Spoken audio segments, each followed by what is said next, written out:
இன்னும் 4 மாதம் தான் இந்த ஆட்சி இருக்கும் என்பதை நான் சொல்லிக்கொள்ள கடமைப்பட்டிருக்கின்றேன். ஆதவர்த்தினான்கிறவே ஒருத்தர் இருக்கான். நீ தைரியம் திராணி இருந்தா உன்னுடைய சட்டமன்ற உறுப்பினர் பதவியை ராஜினாமா பண்ணு, நானும் ராஜினாமா பண்றேன். பாரியா திருச்செந்தூருக்கு போட்டு பாப்போமா? அண்ணாச்சி பேசுறதெல்லாம் நல்லா தான் இருக்கு.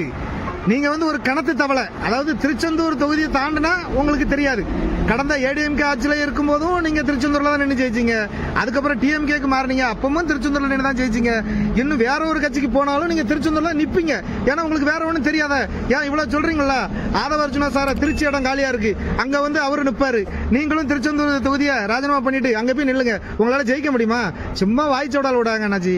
நான் உங்க ஊருக்கு பக்கத்து ஊருக்காரன் தான். அதாவது நீங்க எப்படி ஜெயிச்சீங்க, எவ்வளவு கொடுத்து ஜெயிச்சீங்க, என்ன ஊருக்காரங்களுக்கு உங்க மேல ஒரு மரியாதை. அதாவது பணங்காட்டுக்கு வந்தா பயணி கொடுக்கறதும், மாந்தோப்புக்கு வந்தா மாங்காய் கொடுக்கறதும், தென்னந்தோப்புக்கு வந்தாலும் தேங்காய் கொடுக்கறதும், அப்படி ஊர் மக்களை கவர் பண்ணி வச்சிருக்கீங்க. யார் கல்யாண வீட்டுக்கு கூப்பிட்டாலும் போயிருவீங்க. ரைட், நல்லது.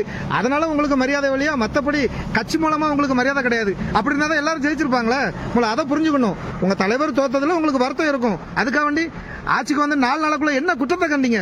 4 மாசத்துல நீங்க கவுந்துரும் சொல்றீங்க. கவர்லாம் நீங்க ராஜினாமா பண்ணிடுவீங்களா? போல மக்களுக்கு மரியாதை கொடுங்க. மக்கள் ஆட்சியில் அமைச்சிருக்காங்க. எல்லா மக்கள் தான் மக்கள் தீர்ப்பு மகேசன் தீர்ப்புங்கிறீங்க. நீங்க மக்கள் தான் வச்சிருக்காங்க. பிறகு குறை சொல்றீங்க. மக்கள் வச்ச தலைவரை குறை சொல்றது ஒண்ணு, ஓட்டு போட்ட மக்களை குறை சொல்றது ஒண்ணு. முதல்ல அதை புரிஞ்சுக்கோங்க. திருச்செந்தூர் தொகுதியை நீங்க இழந்துடாதீங்க. உங்க மேல உள்ள ஒரு பாசத்துல சொல்றேன்.